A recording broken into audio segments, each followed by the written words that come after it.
Absolutely. Probably. Alright, I'm recording. Let's see. Yo, Nana. I'm recording you right now on my glasses. What you got to say to the people? Yeah, it's nice seeing you. Dang, it's tough. Alright. Well, what we got for the people? Stay safe. Stay safe. I love it. Alright, Mario, what we got for the people? Hey, You want to double back? be real. Be real? Love it. Let's go. What we got Stay for the people, Mario? vigorous. Stay vigorous? Love it. Let's go. Yo, yay. What we got for the people? Honestly, drug money over the school. Yo, gang, so I'm currently on Substack. And somebody that I mess with heavy on here, Danielle, she had posted this quote. Grief isn't just for loss in the obvious sense. It's for every goodbye. Patricia Williams.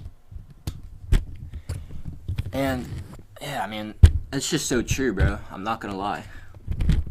The thing is, I really learned this after girl number 15. So if you guys have heard me talk about, like, before I got into, like, self-improvement, I was, like, super down bad. The biggest catalyst for me getting onto self-improvement was because I got my heart broken. Which is amazing. I'm super glad I did. And the thing is, that was by girl number 15. So I like to say that I dated the same girl for 5 years, but it was 15 different girls. Now, I didn't actually, like, I wasn't in a relationship with all of them. Like, these are girls I was talking to, I mean, a few of them I was actually in a relationship with. A few I wanted to be in a relationship with, and I did heavily, like, consider being one with. Some were just hookups. Some of them were just, like, I was just talking to them. You know, things like that. But the final one, which was one that I actually had my heart in, you know what I mean? That one was what really, like, that was, like, the straw that broke the camel's back, almost. And after that, I realized that the way that I felt about losing, like, a relationship, like, losing, yeah, like, a relationship that I had with a girl, it was always very difficult for me, when I, like, really cared about them. If it was just some girl I was talking to, or, you know, she was just, like, 1 of 5 or some shit, I don't know. But if, like, you know, my heart was genuinely invested in it, and there were a lot that were. You know, as much as I, like, tried to be on my playboy shit, like, at the end of the day, like, I'm a lover. You know what I mean? And so it's, like, not having my heart of it is not being myself. You know what I mean? And so there were only a select moments where I could do that. And I definitely paid the price for those moments. But I realized that the loss of a relationship, a friend, a partner, the loss of course, like death, like of a family member, you know, but even if it isn't just death, you know, like, that's why it says grief isn't just for loss in the obvious sense, it's for every goodbye. It's because obviously death is the most obvious type of grief. Obviously it's because that, you know, like, breakups are probably, like, the second most obvious type of grief, right? But every goodbye, every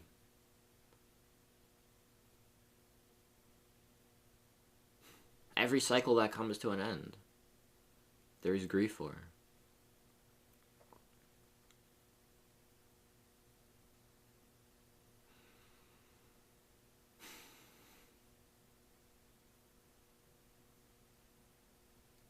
I was just, yesterday I texted my, my previous partner, Erin, and I just wished her a Merry Christmas, and I told her that I was grateful for all the beautiful moments we had together and all the amazing things that I learned the time we were together, and, you know, what I've learned since because of our relationship. And I just, you know, was grateful, and I just said thank you to her for being a part of my life this year. And as I'm kind of saying this to you right now, it does seem like the end of that relationship.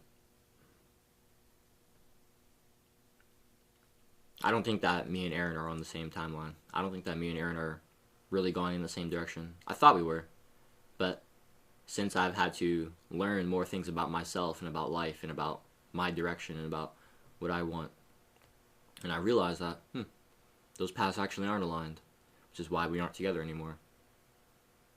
And so, you know, when I was just thinking about it's forever goodbye, it's like, yeah, although Aaron and I could still, you know, probably still have some type of friendship, probably just won't happen.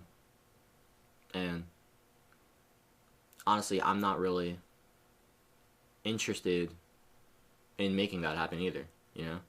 Because I feel like that would be going back to a previous version of myself. You know, it's like I already said goodbye to that version of myself. Like, I don't even know who the version of myself that was with Aaron is anymore. Like, that's not even me, bro. And so, I feel like this really speaks to the end of cycles, the end of times, the end of a path. You know, in numerology, there is a 1 through 9 cycle. So it goes 1, 2, 3, 4, 5, 6, 7, 8, 9, and then starts back to 1, 2, 3, etc. And although 9 is the end, 9 is opening a new beginning for 1, which is the beginning. It's a start. You know, it's like every death brings new life. I think I said this on call with Jake the other day, but I was thinking, I was like, bro, think about a birthing process. Before life comes into the world, there's death. We're like, wait, hold up, Jaden, what? The baby died? It's like, no. But there's the death of the mother holding the child inside of her. You see what I'm saying? Like, that's gone. That's never happening again. That baby will never be inside its mother again. That is completely gone. That experience will never happen ever again. That is dead. It's death. Now, granted, the mother can get pregnant again. She could get another pregnancy. She could have a similar experience, but it would never be the exact same experience with that baby before, right? And so, before there is birth, before there is bringing life into the world, there is the death of the relationship of the mother holding that life within inside of her and protecting that life inside of her and growing that life inside of her. Which is so beautiful, yo. Women are fucking amazing. Can we just, like, get some appreciation for the divine feminine real quick? Thank you very much, ladies. But, yeah, man, it's like, before all life, there's death. Before all creation, there must first be destruction. It's this constant flow. It's this constant flow. The fifth hermetic principle of rhythm. He's just that the pendulum swing manifests in everything. You know, I got the Kybalion right here. Shit, I'll fucking pull it up for you. Where's rhythm at? Plays of correspondence, vibration. There it is. Boom. Everything flows out and in. I'm not gonna read that to you, but if you want to, yeah, you can, yeah. But I'll say that the pendulum swing manifests in everything, and that rhythm compensates. Those are the two most important ones. And so it's like, bro, understanding this is understanding that there is always going to be this, like, up and down in life. There's always going to be this, like, this play, this constant, like, tussle. In the first chapter of The Way of the Superior Man, it's called Stop Hoping for a Completion of Anything in Life. Every chapter with The Way of the Superior Man kind of, like, starts with this blurb, and then it goes into it. It's like a paragraph.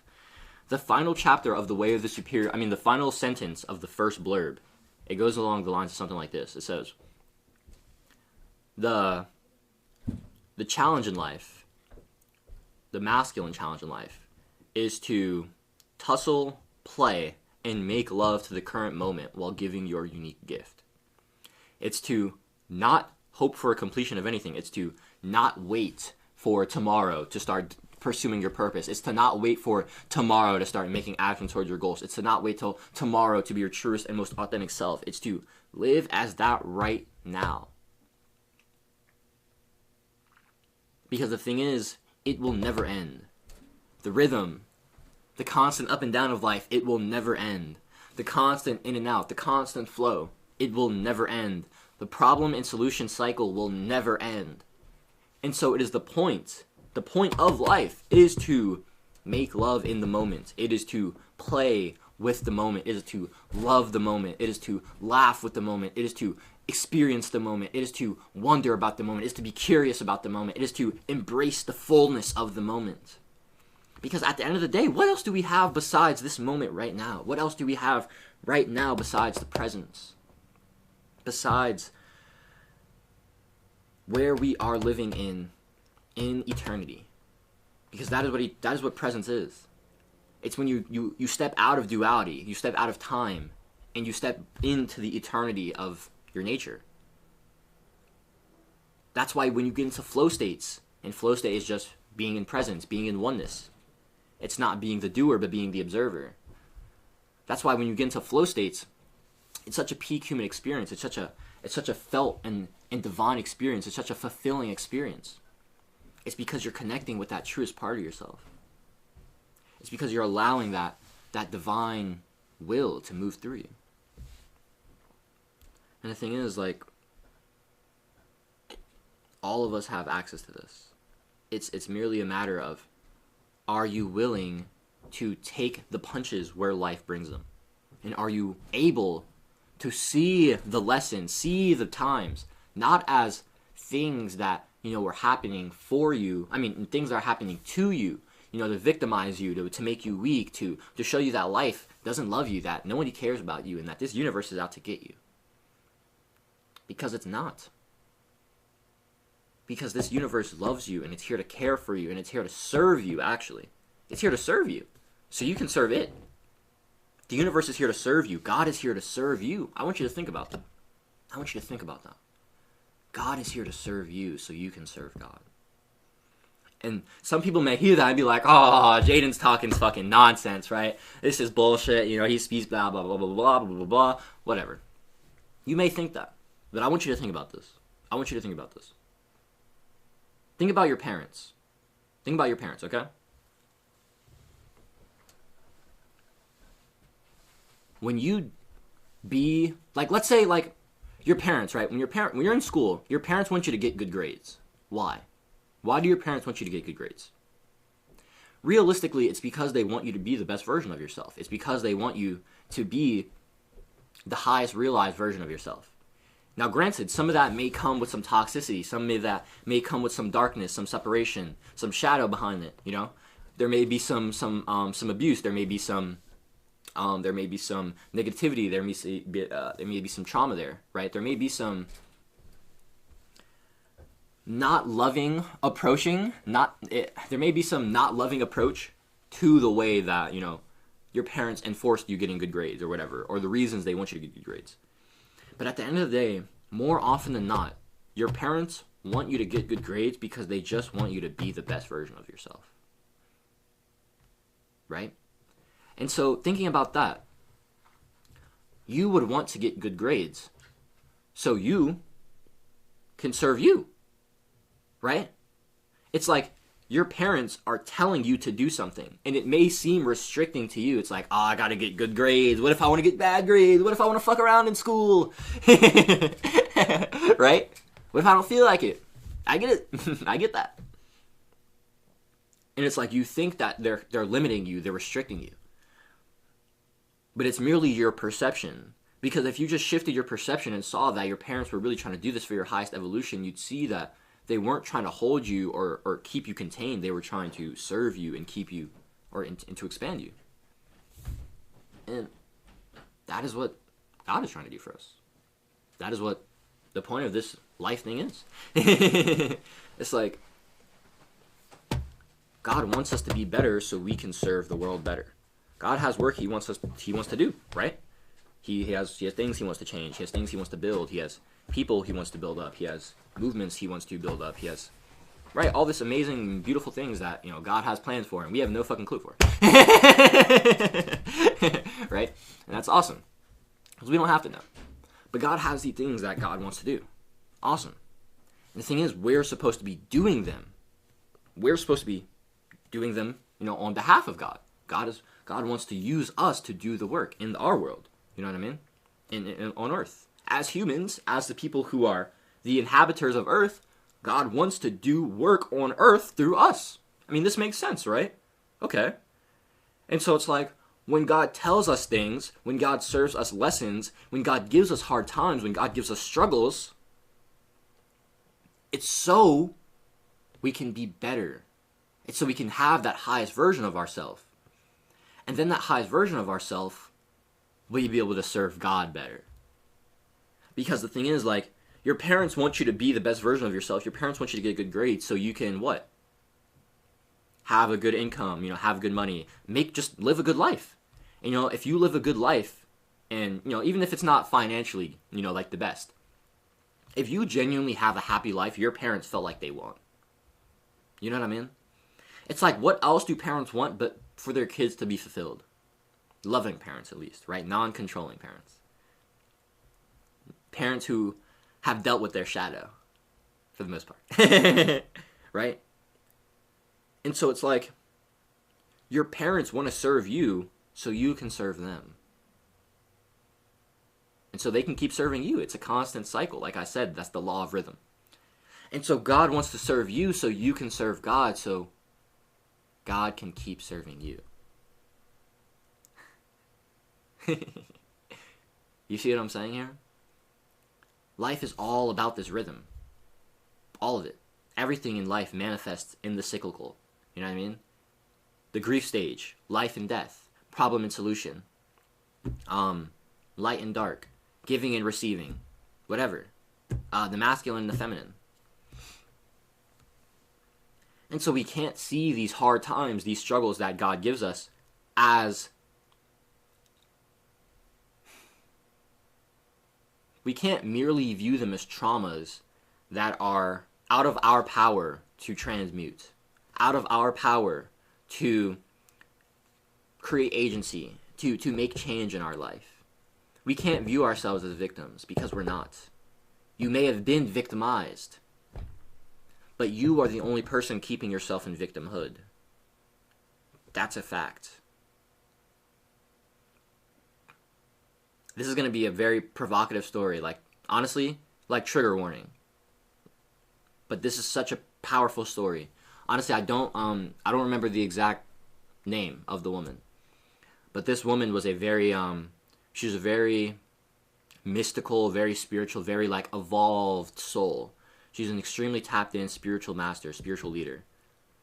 And one day, she was riding, and I believe she got robbed, like her cart, like she was riding, I believe, with her horses. I believe she got robbed and raped by 3 men. And as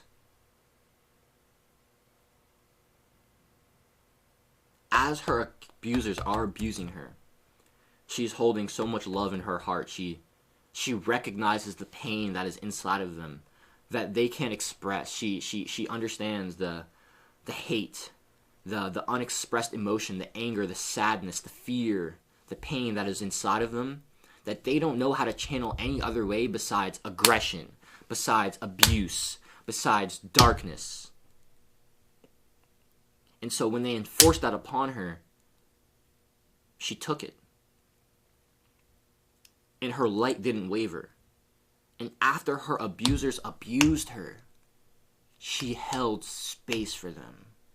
And like I said, I don't remember the exact story. I don't remember what words she said to them. I don't know what gestures she made, but all I remember exactly the story. I heard this on an Aubrey Marcus podcast. She quite literally was embracing and had her abusers crying like tears because she saw the pain behind them, because she didn't see them for what their actions were, for the darkness that their actions came out and manifested in the world. She saw them for the truth behind that. She saw the lights and the love. She saw the God within them. She saw the hurt and the damaging child within them that didn't know how to express, that didn't know how to be. And so it chose to constrict And when you start constricting, when you start going inwards, dark things start happening. Love is not constricting, love is expanding. But fear is quite constricting. And when we go into fear, things start getting bad. But when you have love, when you understand this metaphysical truth of that we are all connected, when you have this embodied experience of feeling connected to everybody around you, when you feel this embodied experience of feeling connected to everything around you, like I've personally have felt with my own mystical experiences, like I've personally felt with a lot of the people I've connected with how I've personally felt as I've transmuted a lot of the judgment that I've held in myself, and I've held for other people, into love, into acceptance. I've been able to do these things, and it's been such a healing, such an amazing part of my journey. To now, when I see heinous acts, I don't see I don't see somebody as evil. Yes, I see what they're doing as misaligned with the source. I see it as insanity. I see it as not living in alignment with the truth of their nature. But I don't judge them, because I know that is not who they truly are at their core. I know at the truest part of themselves, beyond their damaged body, the body that holds so much trauma, beyond the mind and the memories and the emotions that are unwavering, and so many, memories and just negative thoughts that are like piling up in your mind. I know that you are beyond all of those things. You are not your body. You are not your emotions. You are not your thoughts. You are not your memories. You are not your experiences. You are that which observes. You are awareness. You are the observer of those things. If I cut off your arm, your hand, you'd still be you. If you lost your memory, you'd still be you. If you lost a memory, you'd still be you, right? But if you lost all your memories, you wouldn't still be your ego self, because that is what your ego self is comprised of. Your egoic self, the individual, is composed of the body, of the mind, of the thoughts, of emotions, right? But your truest nature, what is really you, your soul, your spirit, the awareness behind all that, the consciousness that observes, that can never be tainted, because its love is untaintable. I want you guys to really understand that life is a beautiful, beautiful journey. This is interesting. I'm about to read you guys a Hormozy post that talks really good about this. So Hormozy is like, I don't know if Hormozy is atheist. I know he's like doesn't. I forgot what it is. It's like people who fuck. He's a nihilist. Yeah, Hormozy's a nihilist. But he made a post talking about God yesterday. And I've heard him like, I know like it's kind of like more like the God figure. Like Hormozy doesn't believe in like afterlife or like heaven or anything like that. But in terms of like this like all-powerful figure that like if I think something, it is reality, that is the God figure. That's kind of like Hormozy's conception of the God figure. I'm like, that's literally what God is. I was like, bro, if Hormozy knew metaphysics, he'd actually probably be way more, like, he'd actually realize that he's actually way more spiritually inclined than he thought. But anyway, Hormozy made this post talking yesterday. And so I want to read you guys this because this is very beautiful. And then I'm going to give you an action step prompt. Imagine you're talking to God about the person you want to become. You say, I want to be courageous. God replies, then I will give you monsters to terrify you. That way you can conquer them. You say, I want to be patient. God replies, then I will make you work harder and longer. That way you can learn to wait. You say, I want to be wise. God replies, then I will give you failures that will crush your spirit. That way you can learn the value of judgments. And not judgment in the emotional sense, but judgment in the discernment sense. Judgment and discernment in wisdom, not in emotion or separation. Never mind. You then say, that sounds like a hard life. Can you give me a good life? God replies, just like we measure the quality of a blacksmith by the strength of his steel, I measure you by what you are at the end, not the fire and the hammer it took to make you. A good life isn't an easy life. A good life makes you into a good person. And that, my child, is a hard life. And then there's just the goat flexing.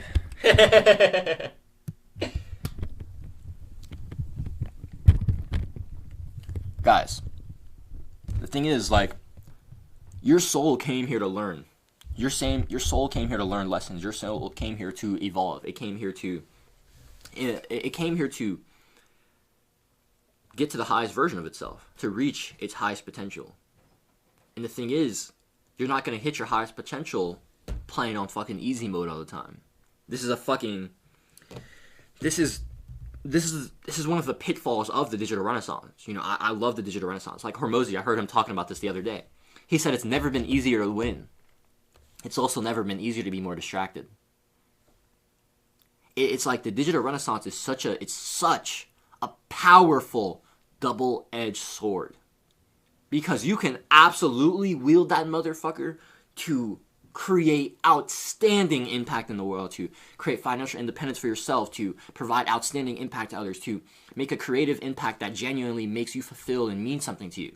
You can use social media, you can use the internet to do all of those things at a crazy scale.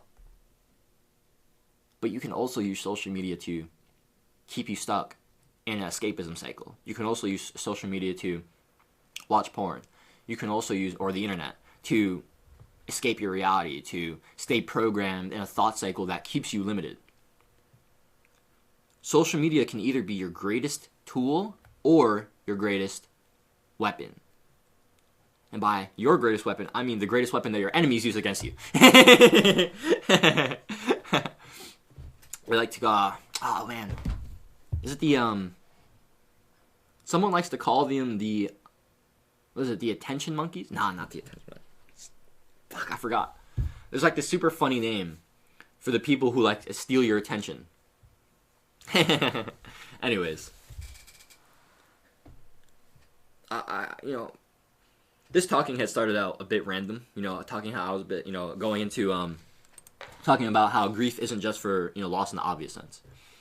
And over that, we've talked about the law of rhythm. We've talked about the cycles of life. We've talked about how these hard things, that these experiences, that these traumas, that these struggles you've gone through aren't supposed to be to you, right? To make you a victim, but they're supposed to happen for you so you can evolve and become the creator of your reality. They're supposed to be a guide, be a vehicle for you to transmute, for you to evolve. And so that's what I want to help you do with this action step prompt. I want to help you transmute that hard experience. And so here's what we're going to do. I want you to think about one experience that you still hold on to and feel like, I don't like how this person did this to me. I don't like the way I handled this situation. I don't like the fact that I did this and I felt like I didn't get a return on it. Right? Something you feel like you wasted time for, or something you feel like you were robbed of, something you feel like you got traumatized by, whatever it was. And then number 2, I just want you to ask yourself, how have I benefited from this? Or how can I benefit from this? So, how have I already benefited from this experience, or how can I benefit from this experience? So, I'll give you guys this quick example just because I feel like this makes it a lot easier. The other day when I was on the call with Jake, he was talking about struggling because he made 300 videos, but he wasn't actually taking action on like e-com, which was like the business he wanted to pursue at the time. And he may still want to. I'm not sure where Jake's head is at with that. But he told me that he like made 300 videos, and when he was saying it, I could tell that there was like some insecurities, some like, oh, I've almost done this for nothing. I've gotten like no results from this. And so I just asked him, I'm like, yo, Jake, actually, I don't remember the exact question, but I basically started going deeper, right? And I was like, yo, bro, before you started those like 300 uploads, right? Were you speaking well? Like, how was your speaking? How was your articulation? How was your ability to convey ideas? How was your expression? And he said it was fucking horrible, right? So he started, those posts in January. I think it was like halfway through January of 2024, right? So this year, January. So it was about 11 and a half months ago, right? And so he was like, bro, at that point, I could like barely articulate. I was so stiff, no body language, right? Stuff like that. And so it was just like super cringe to watch, you know what I mean? And then I started telling him about like, yo, bro, Jake, when you started commenting on my videos back in April. So Jake was actually, if you guys don't know, Jake is actually the guy, like, he commented on one of my videos on May 15th, and since then, like, I uploaded daily for 101 days. So Jake's my guy, Jake's my dude, but Jake was following me for, a couple weeks, 2 to 3 weeks before, but I was posting super inconsistently in April. And so, he'd like post, like he'd comment like a couple times and like, just super supporting. And so like when I'd see somebody like supporting me heavy, and this was before I even had 100 subscribers, when I'd see somebody like supporting me like that, I'd go check him out, because I'd be like, oh shit, this is cool. And I think at that time, Jake maybe had like 80 subscribers or something like that. I think I had like 60. I think I had like 69 at that point, yeah. And Jake had like 80 subs. And I think I watched like a video or two of his, and I was like, yo, this guy talks really good. Like, his articulation is really good, bro. Like, what the fuck? I like his ideas too. And so, we just started interacting a bit more in my comments, and eventually around like June 1st, we had our first call, and on Discord, and it was like literally for 3 hours, bro. And me and Jake were just chopping it up super crazy on that call. And after, I was like, yo, this Jake guy is fucking awesome, dude. Right? And I'll tell you this, so I mentioned Erin earlier in the video, who was my previous partner. Erin actually used to be my client before she was my partner, before we were in a relationship. And she actually told me that a big reason to why she wanted to join my program, my one-to-one coaching program, which also included like my membership, like with other like clients basically, and other members of my community.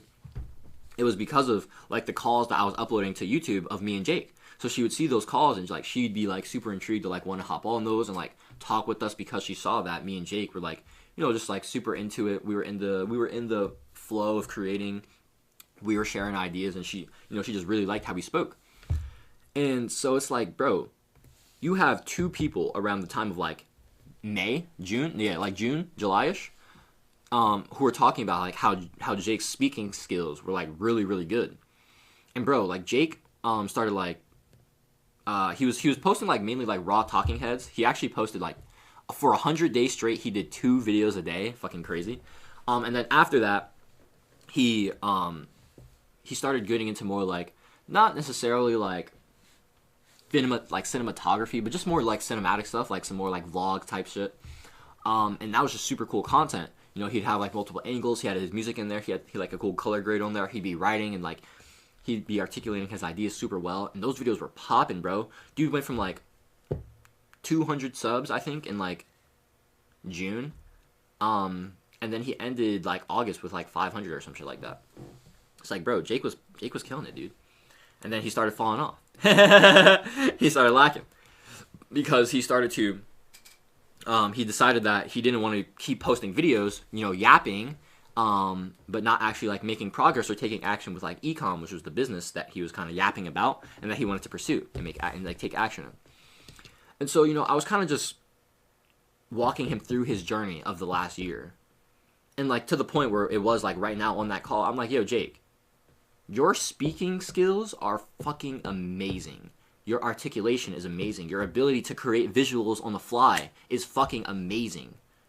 Your body language is, I don't know if this is amazing, but it's like, you actually have body language. You didn't have any of that shit a year ago. So how could you possibly tell me that those 300 videos, or how could you possibly feel like those 300 videos were a waste? Because they absolutely weren't. And I'll even tell you this, I said this to him. I was like, yo, Jake, if you weren't posting, like, if you weren't actively, like, getting after it, when you started interacting with me, there's no way I would have respected you as much as I did. I respected Jake, and I wanted to interact with him. I wanted to get up with him. I wanted to, become friends with him and build that relationship because he was getting after it too. Because he was grinding on YouTube too. Simple.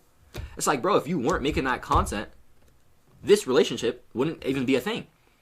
If you weren't doing that, you wouldn't have improved those skills that much. And granted, like, our relationship, me and Jake's relationship, has actually been insane for both of our like improving like speaking skills.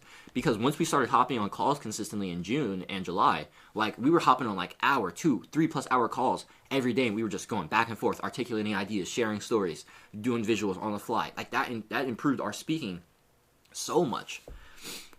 And it's like, bro, how could you possibly look back on that and see that as a waste? You can't. Exactly.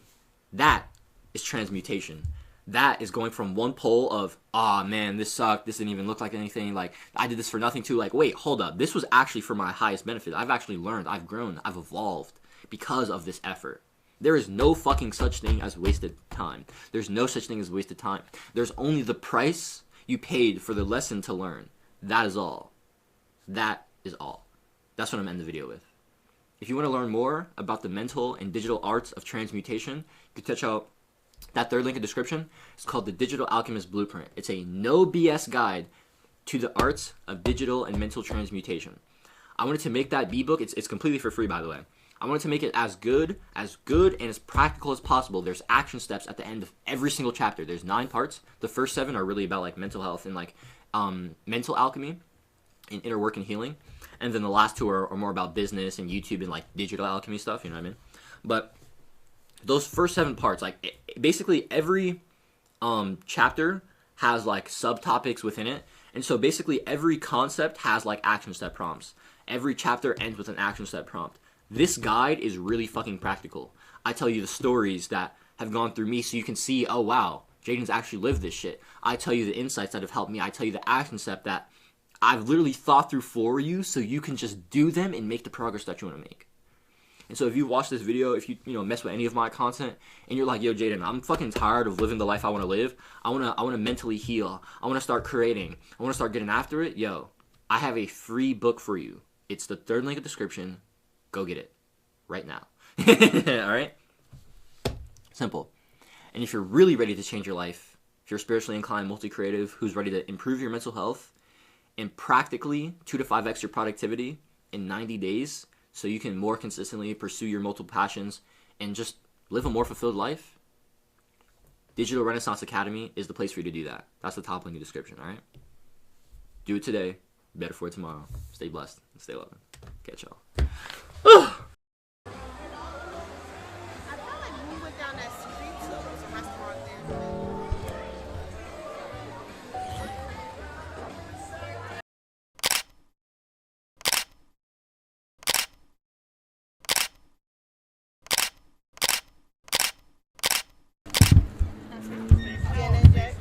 Yeah, I'll get this bag off real quick. Yo, I want the dog that's lighting up in this picture. Oh, where you at? I don't know.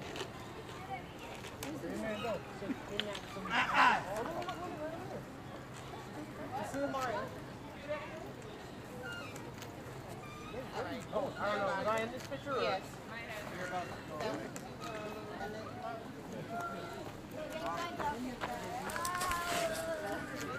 Good job, Jaden. You blocked the freaking shot. What a legend. Right out. Oh, yeah. I see. That's cool.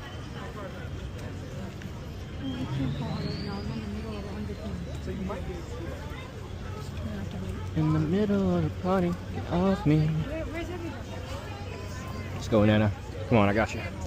Let's go. Let's travel. We gotta go into these stores. Right. Let's see.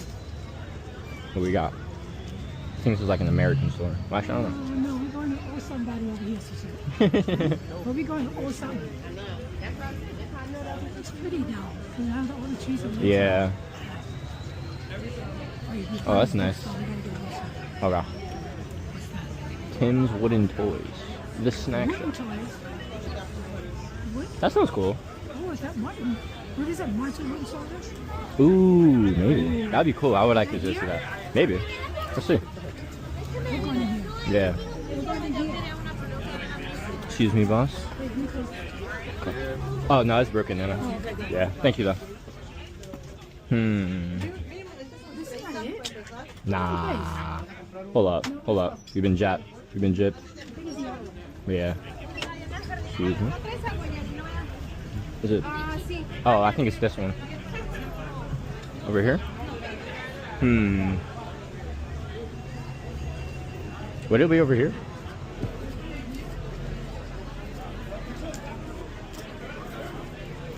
Christmas orange. I feel like. Huh. I don't know. Is it over here? I'm not sure. Yeah, find out where the working place is. You gotta go there. Okay, let me see. Let me see if it's over here. Oh man, not Trump. Bling, bling, bling. Oh, it's over here. Oh yeah. Ooh, laser engraving. So is it? Oh, is this it, Tim's? Oh yeah, this is it. Okay. We must get Nana.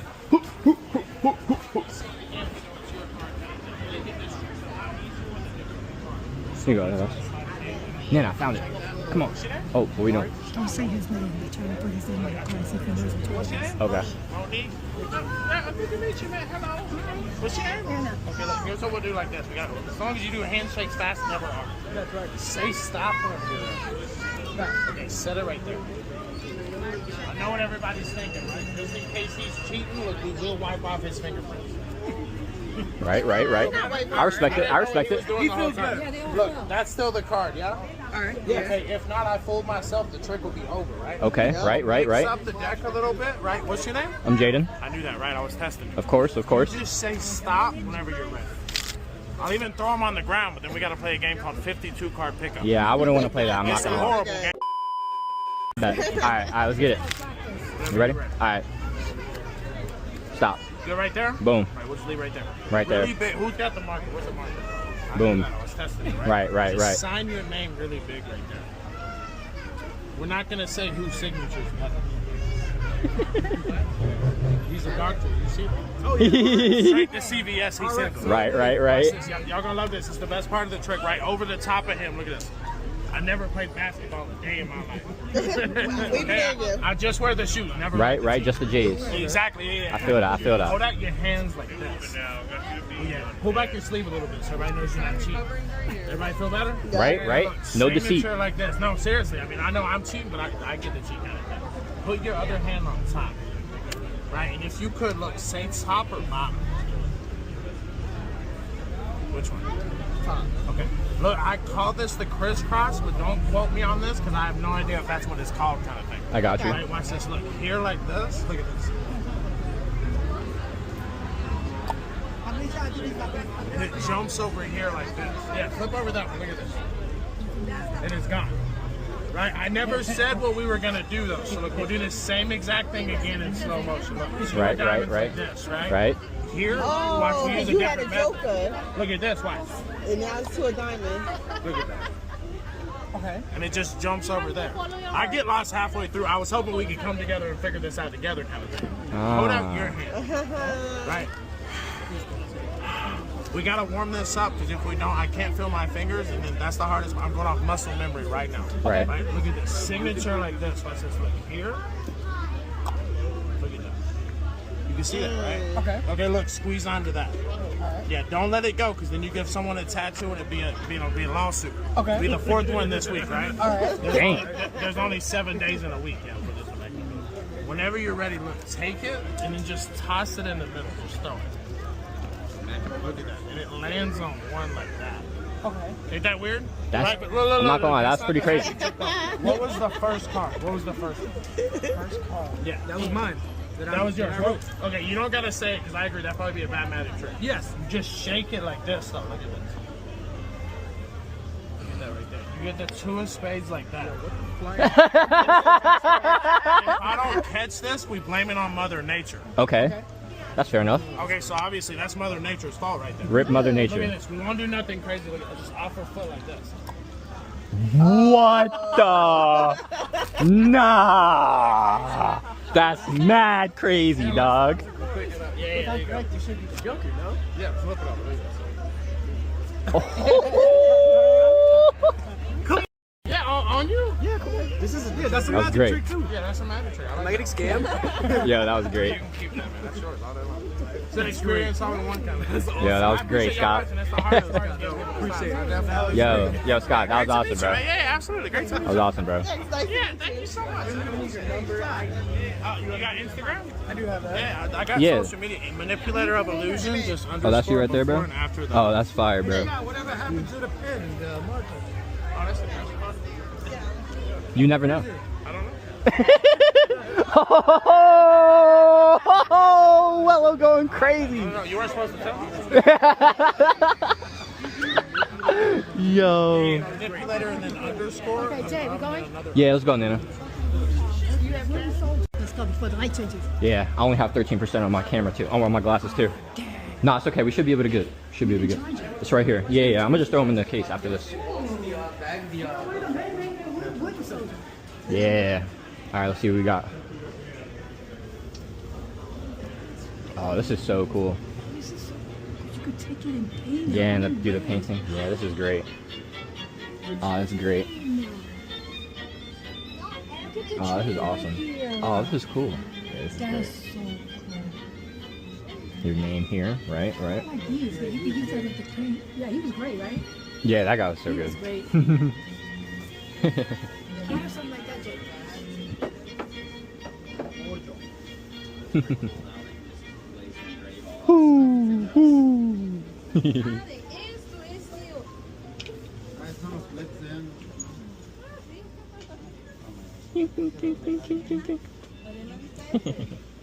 This is so cool. The Rogers family.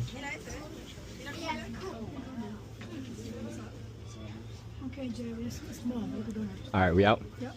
Copy. Oh, this guitar is cool. Oh, that's great. Yeah, you gotta have a song with that. You got a song you can't play. Fair enough. Yeah, this is nice. It's a nice little shop. Rihanna, are you done? Let's go.